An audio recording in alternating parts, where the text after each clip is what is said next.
Nazana na bombite motema na ngai oyebi yango kota na chambre ya motema na ngai omona nini Yesu yo ndo tikala nyonso mpo na ngai nasopi motema liboso nekulusu Yesu oh haleluya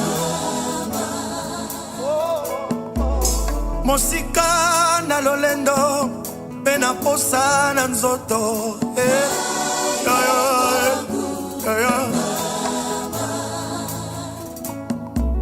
na bombi eloko te oyebi nga mobimba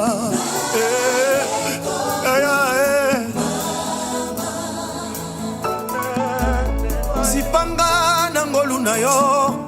limbisa masumu na ngai Yesu haleluya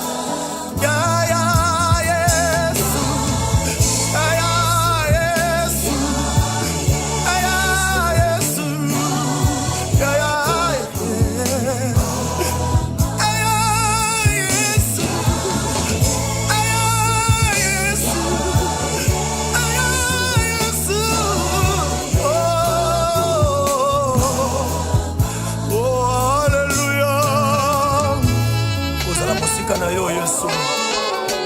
ezande kokata singa ya bomoi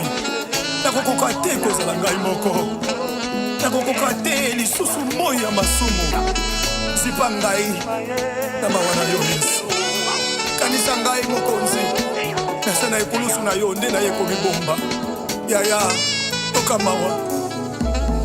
lokola mwana oyo azongaki na makolo ya papa na ye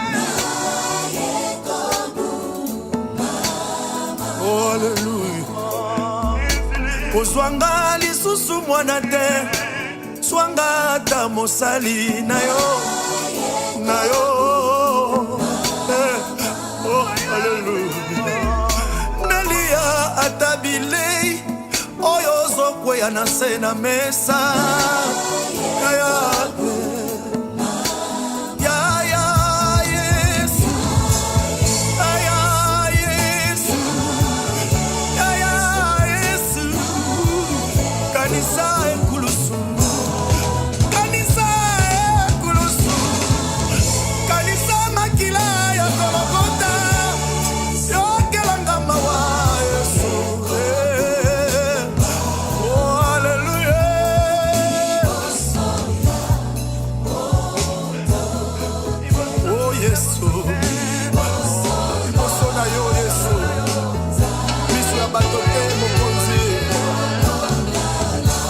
haleluya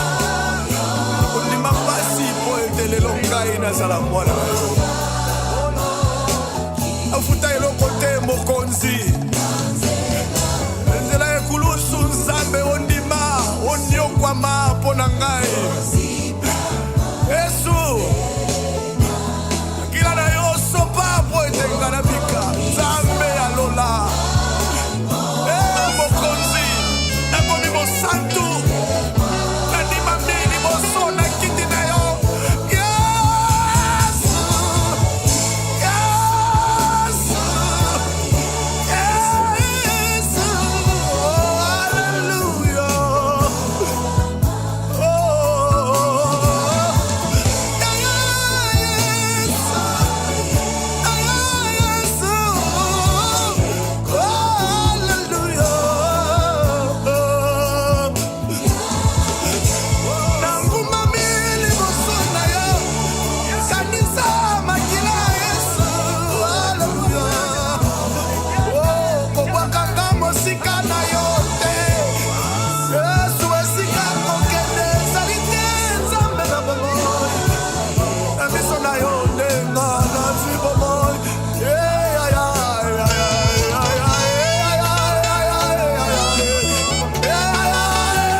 moto te liboso na yo nzambe te naza na problème na bato te na yo nzambe na bomoi yo soko limbisi obosani pe obwaki nyonso na ebale ya mosindo kokomisa manzambo azanga koseye nzambe ya ngolo. Haleluya.